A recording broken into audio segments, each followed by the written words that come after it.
We are going to wrap up chapter 2 today, okay, as we do section 7. Section 7 is a beautiful section on functional inverses. Okay, we hinted around a little bit about that in our last time together.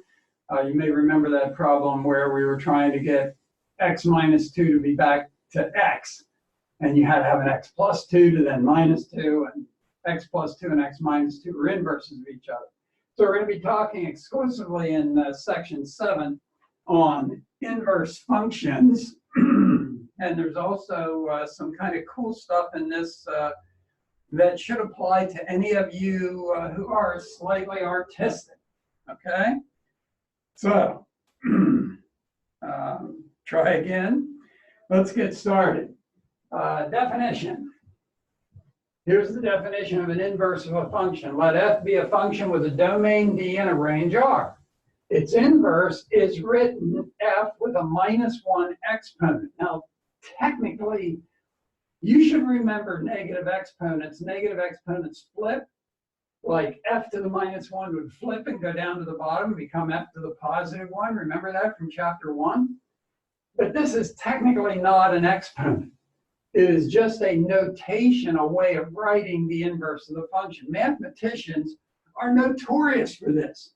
We use the same symbol in different situations and expect you to understand. Like, for instance, ordered pairs, parenthesis 2 comma 3, parenthesis, ordered pair means over 2 and up 3, right? But parenthesis 2 comma 3 also means open on the number line at 2, open on 3, and shaded in the middle. Okay, so we do it all the time, and sometimes you just have to understand from the context of the problem what's going on here. All right, so anyway, if you have a function that has a domain D and a range R, its inverse function is written in this manner, f to the -1, which is not truly an exponent. The domain is R and the range is D because we're coming back to where we started from. We're going to start at the R, the range, and we're going to go back to the domain D. And if f of x is equal to y, then f inverse of y goes back to the x's. So an inverse takes you back to where you started from. For instance, if f of 2 is equal to 7, then the inverse of 7 would take you back to 2. That's all there is to it. Okay? It's some function that'll take you back to where you started from. Now, how can you find an inverse of a function? Very simple. Basically, there's 3 steps. First, you change the functional notation to a letter y. I think it's easier if you do it that way. So write y in place of f of x. Then you take that equation, it has an x and a y in it now, and you solve for the letter x. Then you switch the variables and rewrite it as an inverse. Okay? And we're going to go through a couple of examples to show you how that's done. For instance, let's do a real easy one. F of x equals 5x plus 7. Okay? Step 1, write a y here. 5x plus 7. Okay? Now, we want to solve for the letter x. And once again, I want to make sure you folks can see what I'm doing here. Yeah, looks pretty good. Okay, I want to solve for the letter x. I want to get x all by itself. I have to subtract 7 from both sides. I have to divide by 5. There's my inverse function. Now, it doesn't look quite like an inverse. That's why I say switch the variables.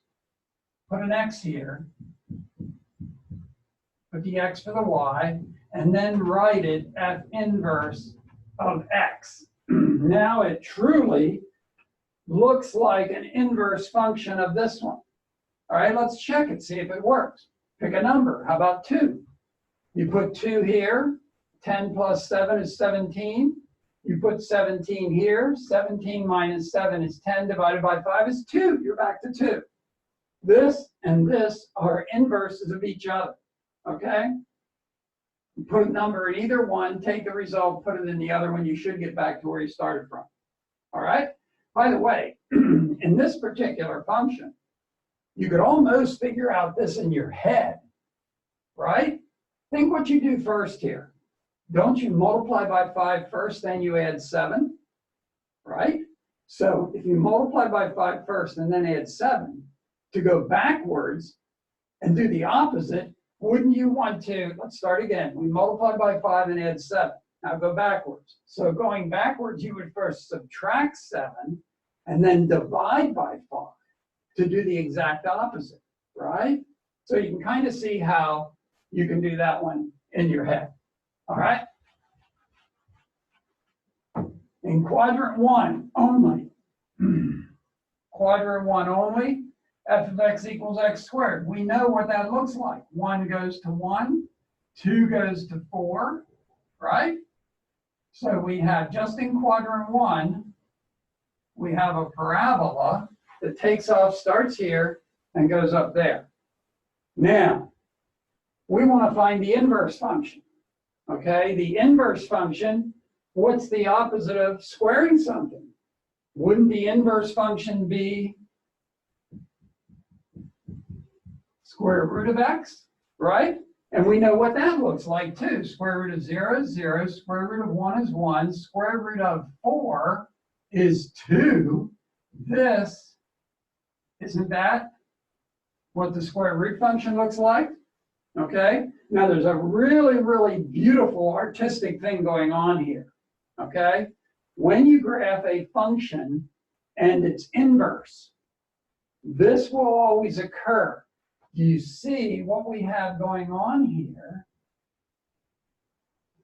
is that the function and its inverse are a reflection about a perfect diagonal line on a 45-degree angle. Okay, everybody catch that?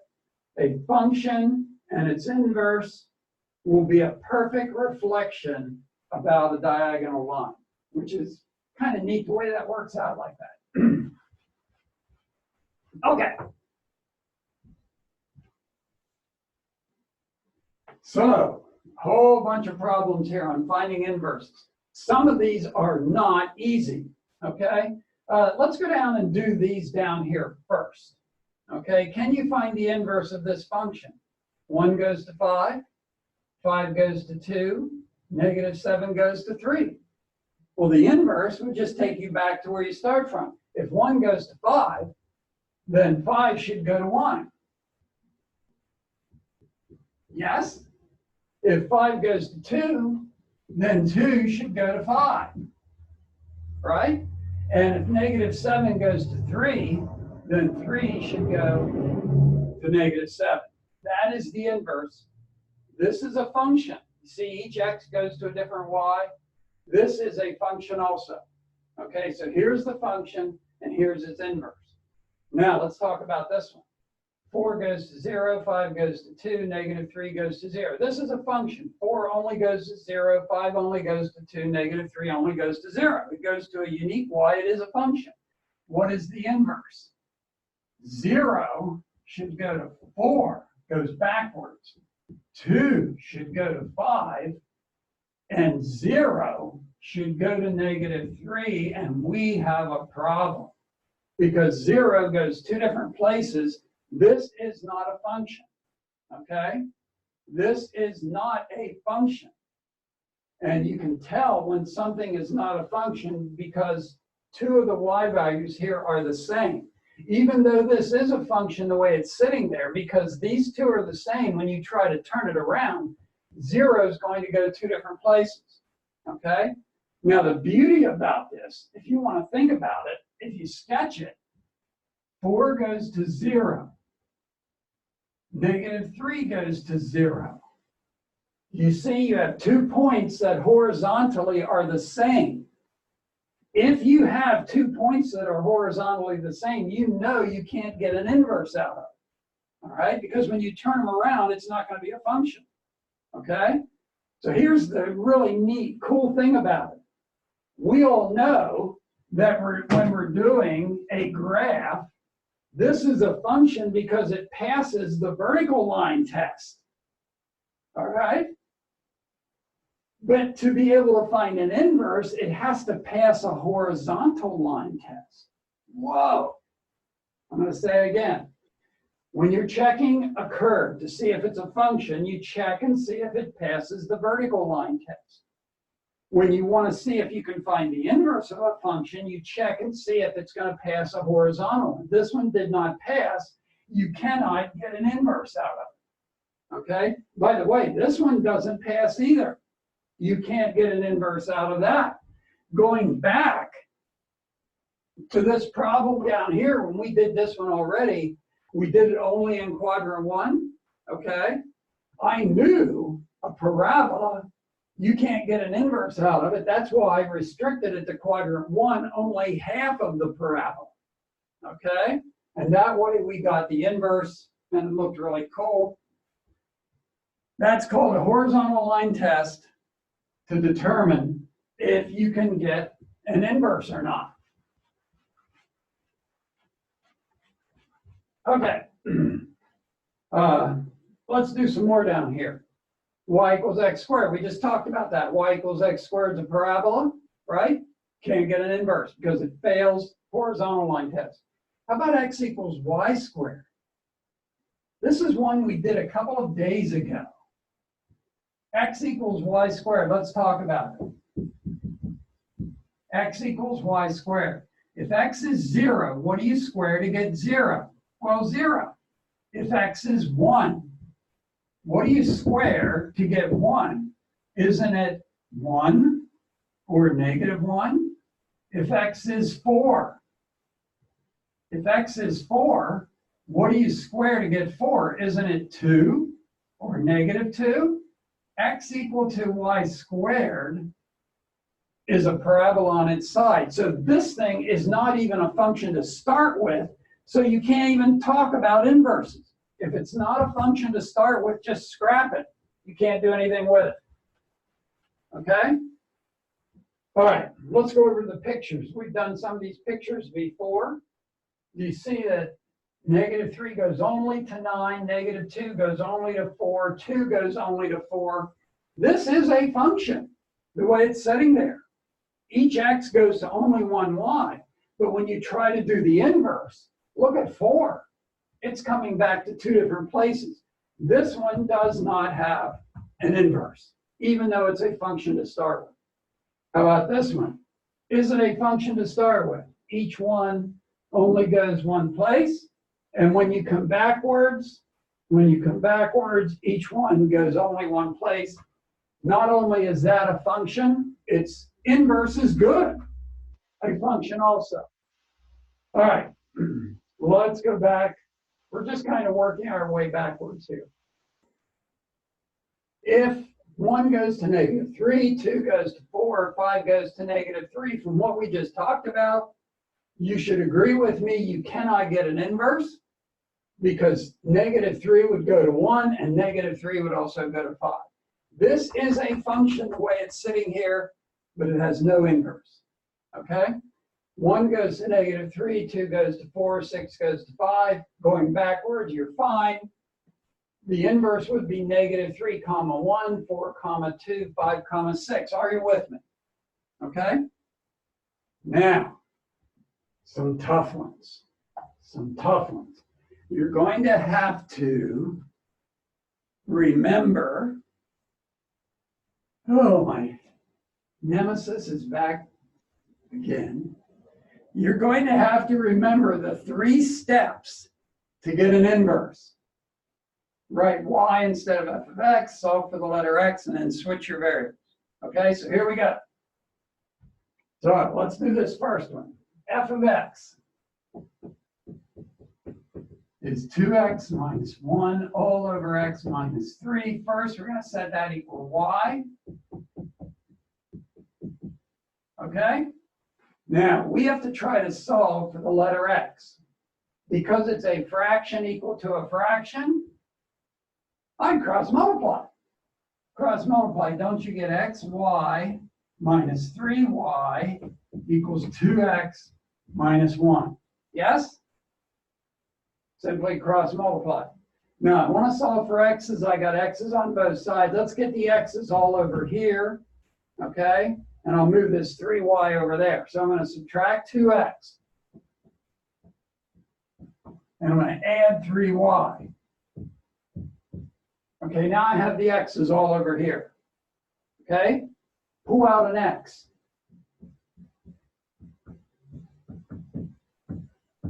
Divide by y minus 2. There it is. There's your inverse function. Now, to make it look better, to make it look nicer, we're going to, let me just erase this here. We're going to switch the variables and write it as an inverse. Switch, these become x's. Yeah? Here's the function, here's its inverse. Let's check it and see if it works. By the way, x can't be 3 here. So let's pick any number you want. How about 2? How about 2? 2 times 2 is 4. Minus 1 is 3. 2 minus 3 is negative 1. So this is 3. When 2 minus 3 is negative 1, this is negative 3. Now, put negative 3 down here. Negative 3 times 3 is negative 9. Minus 1 is negative 10. Negative 3 minus 2 is negative 5. And I'm back to 2. I started with 2. I got negative 3. I put negative 3 down here. I'm back to 2. It's working as an inverse should work. Okay? But a lot of work. Okay. How about the second one? The function g of x is 2x over x minus 1. Let's make that y. Cross multiply again. Yx minus y is 2x. Yeah? I got x's on both sides. I'm going to pull the x over here. So I have yx minus 2x and the y over to there. Okay? Now I've got all the x's on one side, and I want to try to solve for x, so I'm going to factor out an x. I'm left with y minus 2, and divide by y minus 2. And there's your function, your inverse function. Let me do the same thing. Let's rewrite it as an inverse. So we have g inverse of x, switch variables, x over x minus 2. Okay? Let's see if it works. Pick a number. How about 3? 6 over 2 is 3. 3 over 1 is 3. I started with 3 and I got back to 3. That was weird. Let's try a different one. Let's try 5. So if I start with 5, 10 over 4, oh boy, fractions. 10 over 4 is 2.5. Put 2.5 down here. I get 2.5. 2.5 minus 2 is a half. How many halves are there in 2.5? There's 5. And that's where we started from. Okay, so it works. Okay, I think we've covered everything there. But these kinds of problems are tricky. Follow your steps very carefully and go through all the work, and you should be okay. So, once again, a function is said to be 1-to-1, or it's possible to find an inverse if it passes the horizontal line test. That's what a 1-to-1 function is, that it's simply possible to find the inverse. Well, here it fails the horizontal line test. Here it fails, it's hitting twice. Even though this one and this one, they're both functions to start with. They pass the vertical line test, but they don't pass a horizontal, so these are not 1-to-1. You cannot find inverses. Don't even bother looking at that because it fails the vertical line test. It's not even a function to start with. Scrap it. Just ignore it. This one passes a vertical line test. It is a function, and it also passes a horizontal line test, so you could find an inverse for that, okay? You could find an inverse for that, and it would also be a function. Now, going back to what I said a little bit ago, okay? A function and its inverse will always be like a mirror reflection about a perfect, yeah, but the axes are not right there. It's going to be a little tricky to do. An inverse function is always a reflection about a 45-degree angle. See if I can come up with a better one for you for that. Yeah, we've got a good one here.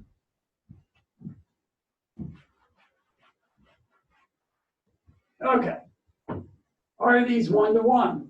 And this is something you should know now because it has to pass the horizontal line test.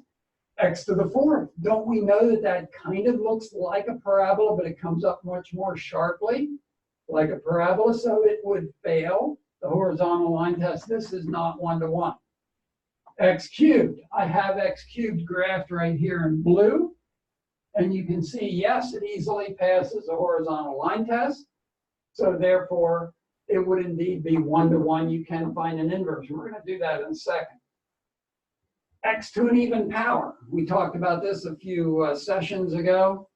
When you have an even power, it's like a parabola. The bigger the power, even, 2, 4, 6, 8, even, comes up both sides like a parabola, not one-to-one. Square root. You know how square root starts at 0 and comes like half a parabola. It is a function, and it is one-to-one. You could find an inverse for that. Now, sketch the inverse of this graph, okay? Sketch the inverse. Because of what I told you, I said that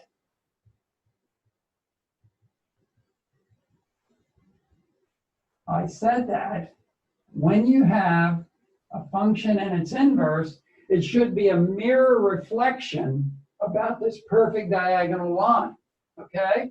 So if 0 goes to 0, switch it, 0 would go to 0 in the inverse. If 1 goes to 1, switch it, 1 would go to 1 in the inverse. If 2 goes to 8, switch it, 8 would go to 2 in the inverse. 8, 2. Huh? You with me? If -1 goes to -1, switch it, -1 goes to -1 in the inverse. If -2 goes to -8, switch the numbers to get your inverse. -8 would go to -2. Yeah? And now we can sketch. The inverse function is going to come in like this, down like this,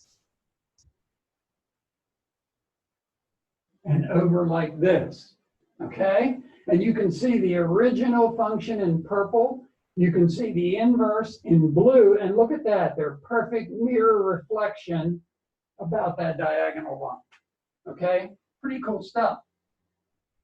Show that these two are inverses. Well, you could start with this and solve it. Why don't we do that? Set it equal to y. Cross multiply.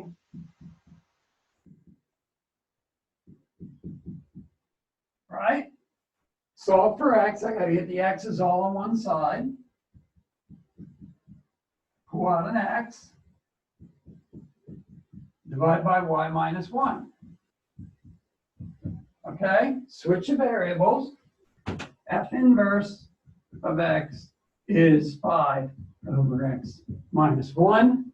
Whoa. And this is exactly the same as this. If you divide the negative into the bottom, it'll become positive on the top, and it'll switch them on the bottom. Those two are exactly the same. Now, that's going through all the work to show that this is, in fact, an inverse of that. Okay? Another thing you can do is just stick a number in. Put a number in. Like 2. 7 over 2 with fractions. 3.5. So this is 3.5. Do it again. 2 in here and 2 in here. 7 over 2 is 3.5. Put 3.5 here. And you're going to have -5. You're going to have -5 over, when you put 3.5 in there, 1 minus 3.5 is a -2.5. And how many 2.5s are in 5? 2. And that's what we started with. X was 2 to start. So we got back to where we started from.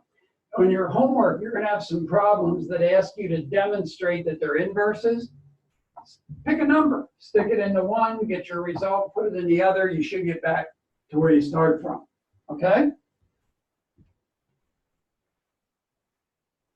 So here's the homework. One extra problem. This is a split function, piecewise function. Okay? Sketch it first. Then you should be able to find rate of change, increasing, decreasing intervals, max mins, and so on. And here's some text problems from section 7. Our next session together, we will review chapter 2 and get ready for a test.